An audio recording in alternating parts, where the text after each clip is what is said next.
소개를 드리겠습니다. 헤어질 결심을 한 부부들을 위해 이혼 주례를 서는 이혼 전문 판사 정현숙 판사님이십니다. 아유, 안녕하세요. 안녕하세요. 반갑습니다. 반갑습니다. 소개를 좀 해주시죠.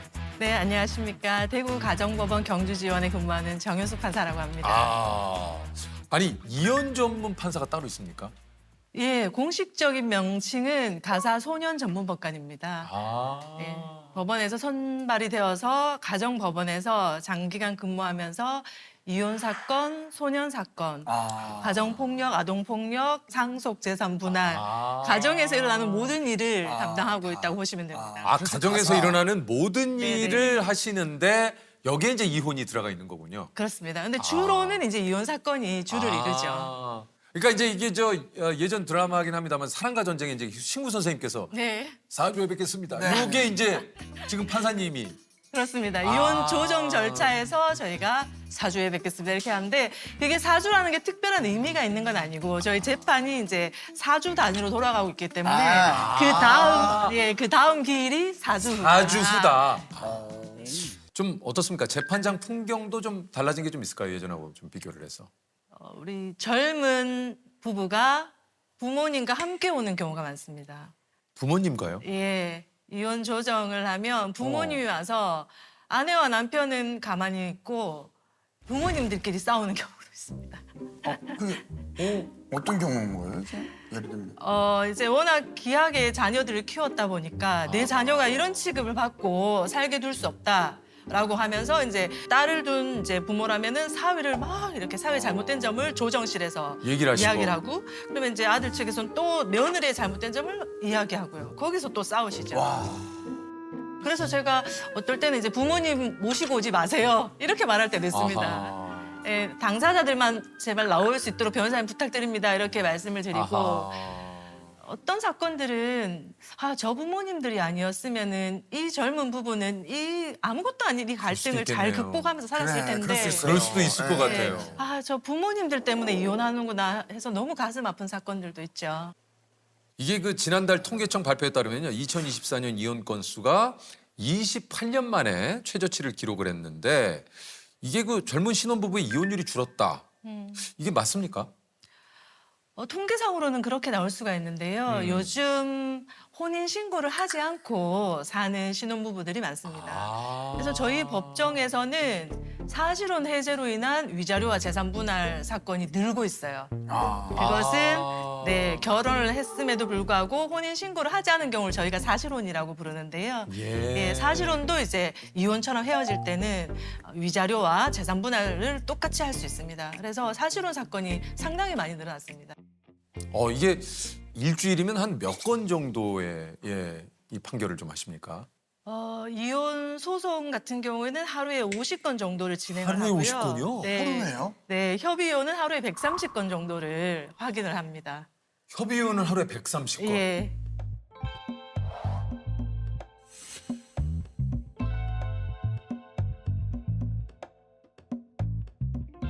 근데 생각보다 하루에 일어나는 이혼 건수가 굉장히 많네요. 이렇게 많은 것도 놀랐네. 네, 저희가 사건이 워낙 많다 보니까 한 기일에 저 같은 경우는 10분 단위로 3건을 진행을 하거든요. 그러면 이제 산술적으로 보면 한 건에 3분이죠. 그러네요. 네, 저도 네. 처음에 가정법원에 와서 이렇게 이혼을 많이 하면 그러니까요. 가정이 나만 아나? 이렇게 생각할 정도로 너무 많더라고요. 판사님께서는 판사로 이제 이렇게 되신 지가 얼마나 되셨습니까? 올해 21년 차. 그러세요? 네. 그리고 이혼 소송은 2017년부터 시작해서 올해 이제 9년 차 횟수로는 이혼 소송을 담당하고 있습니다. 이게 지금까지 총 몇 건인지 혹시 기억을 하실 수 있을까요? 한 5천 건은 넘지 않을까 싶습니다.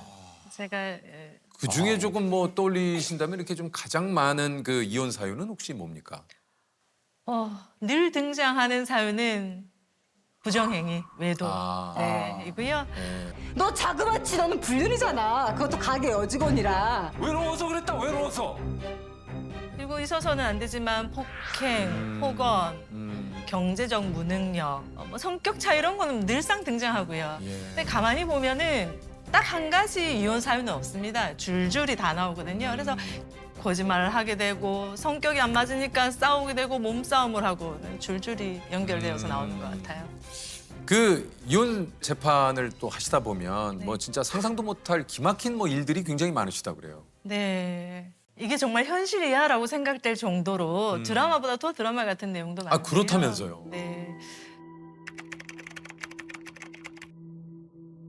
그런데 이 아내가 약간 남성 편력이 있긴 했어요. 남편한테 들킬 때마다 아, 미안하다 사과를 하고 그래서 남편이 사실은 결혼할 때 조금 고민을 했습니다. 고민을 하다가 아내가 내가 결혼하면 정말 당신만 바라보고 살겠다 이렇게 표현을 해서 너무 사랑했기 때문에 결혼을 했죠. 실제로 아내가 되게 잘했습니다. 집에도 잘하고 시댁에도 너무 잘했어요. 시부모님과도 잘 지내고 하나뿐인 시동생이랑도 너무 잘 지내고요. 그래서 남편은 부담 없이 이제 시댁을 자주 왕래를 했습니다. 가깝기도 했고요. 그래서 남편은 이제 편하게 시댁에서 아내가 너무 좋아하고 편안해하니까 본인도 본인 볼 일도 보고 이렇게 했는데 어느 날 이제 시아버지가 방문을 열었더니 자기 작은 아들과 며느리 그 불륜 현장을 목격한 겁니다. 시아버지. 그러니까 내 남동생과 내 와이프가 예, 불륜을 저지르는 거를 목격을 한 거네요. 시아버지가 남편은 외출 중이었고요. 시아버지가 목격을 한 거죠. 예. 아, 시아버지가. 예. 그러면 그 다음 일은 어떤 일이 벌어질 것 같습니까? 와, 일단은 아니, 상상도 일단은 못할 것 뭐- 같은데 일단은 이게 뭐야라고 아니 소리를 이걸 질러야 어떻게 되나? 해야 돼 이걸? 그런데 이 시아버지가 멈춰라고 해야 되나? 아니 좀 아니, 그러니까 아니 좀 멈춰. 아니, 지금 저- 거기에 도저히 아니 그러니까 아니, 그러니까 뭔가- 우리가 이게 시아버지가 빨리 정리해라 하고는 문을 닫고 나가시는 거예요. 어? 알고 봤더니 이 며느리는 이미 시아버지와도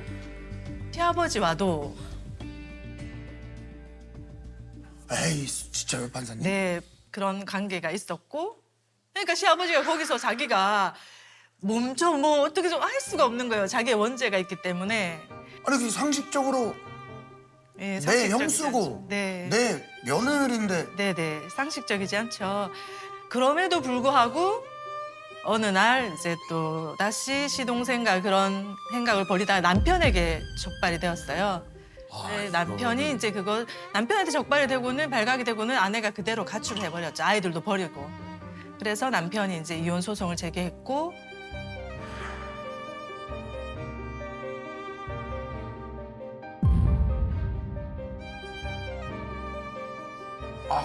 아니 이게 이게 뭐 영화에서도 이게 네. 사실 다루기 힘들 것 같아요. 아니 그러니까요. 네, 네. 대본을 쓰기도 힘들 정도로. 야. 그런 사건이 많습니다. 대본을 쓰기도 힘들 만큼 그런 사건들이 저희 가정법원에 많습니다. 또 한 사건을 말씀을 드리자면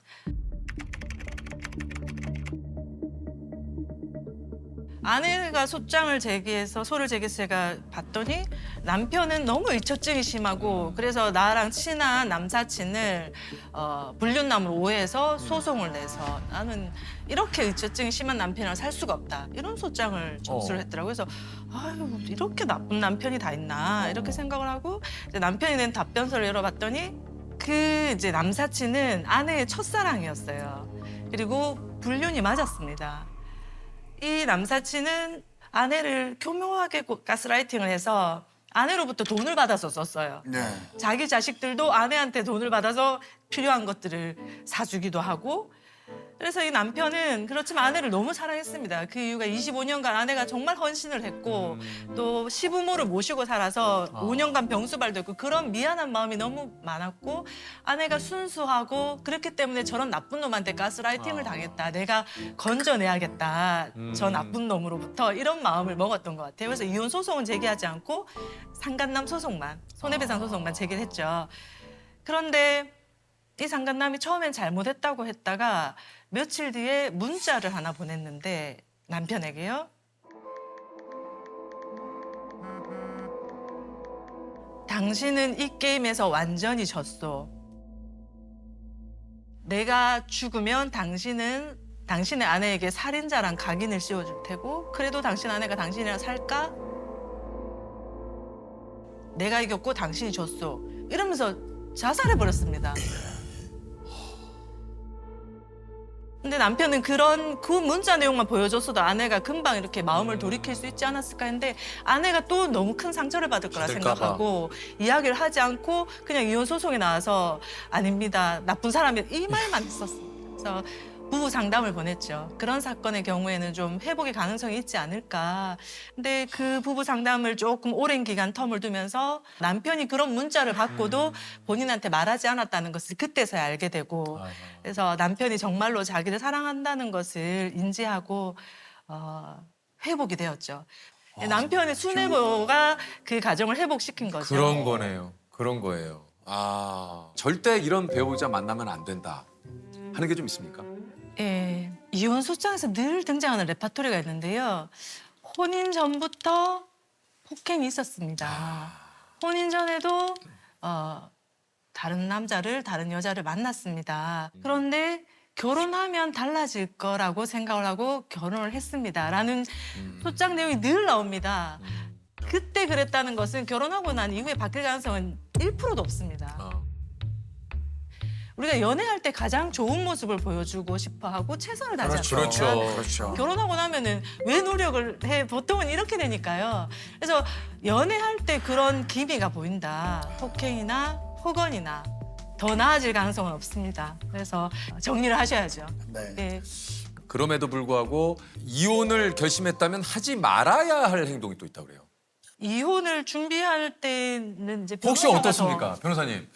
여러 가지가 있겠지만 제일 크게 생각하면 그 감정을 주체를 하지 못하고 굉장히 감정적으로 대응을 하는 경우가 있습니다. 네, 감정적으로 대응하지 말아라. 맞습니다. 이게 소송으로 비화된 것은 대부분 다 자료로 어필을 해야 되는 부분이기 때문에 게임이나 이런 걸로 해서 내가 이겨야 된다라고 해서 여기에 상대방을 흠집내고 그게 감정적으로 이렇게 대응을 하다 보니 자료가 제대로 준비가 안 되는 경우가 있습니다. 그리고 또 집을 나가지 말아라. 이건 뭡니까? 예, 사실은 이거는 그 대부분 이혼 사건에서 큰 쟁점 중에 하나가 서로 애를 키우겠다고 하는 부분이거든요. 심지어 이제 정당하게 애를 키울 수 있는 쪽인데도 불구하고 상대방하고 같이 있는 것이 힘들어서 이제 나가는 경우가 있거든요. 그러면 양육권 문제는 예, 멀어지는 경우가 많습니다. 애들하고 유대 관계가 이제 일방 배우자가 없으니까 이제 굉장히 깊어지는 거죠. 이게 마지막은 이해가 잘한 건데 재산을 불리지 마라? 예, 그거는 아마 재산 분할 때문에 그런 것 같습니다. 그래서 사실은 뭐 정확하게 얘기하면 나가고 난 이유는 이미 파탄이기 때문에 파탄 이후에 형성된 재산에 대해서는 사실은 재산 분할은 되지는 않거든요. 그런데 파탄인지가 애매한 시점, 약간 뭐 냉각기나 이럴 때에 이제 형성된 재산은 재산 분할의 대상으로 될 수도 있기 때문에 아마 그런 것 같습니다. 그래서 이제 이런 얘기를 좀. 참. 어떻게 보면 이제 두 사람의 인생의 갈림길이 또 정해지는 건데 우리 판사님께서 판결을 내리면서 가슴 아팠던 일이 좀 있으셨다고 그래요. 네, 이 부부가 결혼을 해서 아이를 낳았습니다. 아이가 중증 장애를 가지고 태어났어요. 그럼에도 불구하고 이 엄마 아빠가 아이를 너무 사랑으로 잘 키웠고 둘째, 셋째 아들을 낳아서 그 집도 이제 아들 3명이 되었죠. 그런데 이 엄마가 40대 초반에 뇌출혈로 쓰러지게 됐습니다. 그래서 엄마가 이제 요양병원에 갔고 이 엄마가 쓰러지는 바람에 이 첫째 아이를 돌볼 수가 없게 되면서 아이도 이제 기간에 시설에 또 맡겨지게 됐고요. 이 둘째, 셋째 어린 아들들은 아빠가 선생님이며 일을 했기 때문에 보살핌을 못 받고 이렇게 자라게 되었습니다. 이 중증 환자가 2명 있다 보니 의료비가 너무 많이 들어서 살고 있던 아파트도 팔고 월세로 전전하면서 치료비를 댔지만 치료비가 너무 기하급수적으로 늘어나서 이 아빠가 이제 텔레비전에 이렇게 도와주세요 뭐 이런 프로그램에 나갔습니다. 그 방송에서 어떤 장면이 나왔냐 하면 이 아빠가 이 어린 두 아들을 영상을 찍어서 엄마가 있는 병원에 가서 엄마한테 보여줬어요. 이 엄마가 뇌출혈해서 몸을 전혀 움직이지 못하고 이렇게 눈만 깜빡이는데 아내 이름을 부르면 누구누구야 우리 아이들 많이 컸지 걱정하지 마 내가 잘 키울게 이렇게 하는데 엄마가 온 몸으로 울어요. 그 영상을 보면서 얼굴을 찌그러뜨리면서 울어요. 그러면서 걱정하지 마 우리 아들 내가 잘 키울게 누구야 내가 있어 힘내 이런 장면이 나오거든요. 쌓여있던 의료비를 이제 어느 정도 해결을 했는데 그래도 계속적으로 의료비가 쌓이니까요. 이 아빠가 이런 식으로 가다가는 어린 두 아이들마저도 잘 키울 수 없겠다. 완전히 몰락이 되겠다는 생각에 이혼 소송을 제기를 했죠. 이혼을 하고 이제 아내가 독거자가 되면 국가적인 보호를 받을 수가 있기 때문에 그러면서 이 아빠가 법정에 나서 하는 말이 내가 끝까지 옆에 지켜주겠다고 했는데 이렇게 이혼 소송을 제기하게 됐습니다 하면서 닭똥 같은 눈물을 뚝뚝 흘리는 겁니다. 그 법정에서. 누가 근데 그 아빠한테 돌을 던질 수가 있겠습니까? 아내가 그 소장을 받고 이러이러해서 이혼 소장이 왔는데 이혼에 동의합니까? 라고 물었더니 아내가 온 힘을 다해서 동의한다고 이렇게 눈을 깜빡였대요. 그 아내가 그 남편한테 해줄 수 있는 유일하고도 마지막인 도움이었어요. 남편에게 남은 두 아이들을 잘 부탁한다. 그 엄마는 회복되어서 가정에 돌아올 가능성이 없기 때문에 혼인이 파탄되었다라고 이제 이혼 판결을 하고 아이들은 이제 아빠가 진권 양육자를 지정을 하고 그렇게 이제 판결을 썼는데 그 판결문에 제 마음을 에세이를 쓸 수 없지 않습니까? 그래서 이제 이혼 판결을 하고 그날 밤에 제가 일기를 썼죠. 남편과 아내는 서로 원해서 결혼했습니다. 서로가 진정으로 원하지는 않지만 이혼합니다. 아내는 아이들 걱정을 하지 마세요. 남편이 이 이혼을 하는 이유는 당신이 그토록 사랑에 맞지 않던 생명을 같이 여기던 그 아이들과 살기 위해서입니다. 어린 둘째, 셋째를 그는 잘 키워낼 터이니 당신은 당신의 몸에 갇힌 영혼을 애통해하며 눈물 흘리지 마세요. 이제 아내의 손을 놓은 남편이여 당신의 어린 두 아들을 이제 있는 힘껏 안아주십시오.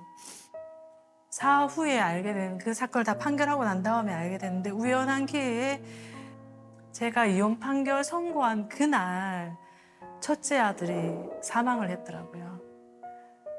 그날 남편은 아내와 큰아들을 다 떠나보내게 됐죠. 그렇게 사랑하기 때문에 헤어지는 사건은 그 사건이 유일무이했습니다. 이혼이 굉장히 또 흔한 시대라고들 하지만 그럼에도 불구하고 이 상처를 받고 또 힘들어하는 분들도 굉장히 또 많습니다. 그런 분들에게 혹시 판사님께서 이렇게 나오신 김에 네. 가장 필요한 말 한마디를 좀 해주신다면요. 이혼 소송은 순간순간마다 상처받고 처절하게 찢겨지는 전투와 같은 긴 싸움이거든요. 그 지리한 전투를 마치지 못하고 삶을 마감하시는 분들이 계세요. 저도 이혼 소송 중에 그런 사건들이 있었고요. 이혼 소송은 끝나게 되어 있습니다. 그 순간이 지나고 나면 다시 새로운 시작이 다시 할 수가 있거든요. 그래서 이혼 소송 이후에 삶들을 기대하시면서 그렇게 그 순간을 버티셨으면 좋겠습니다.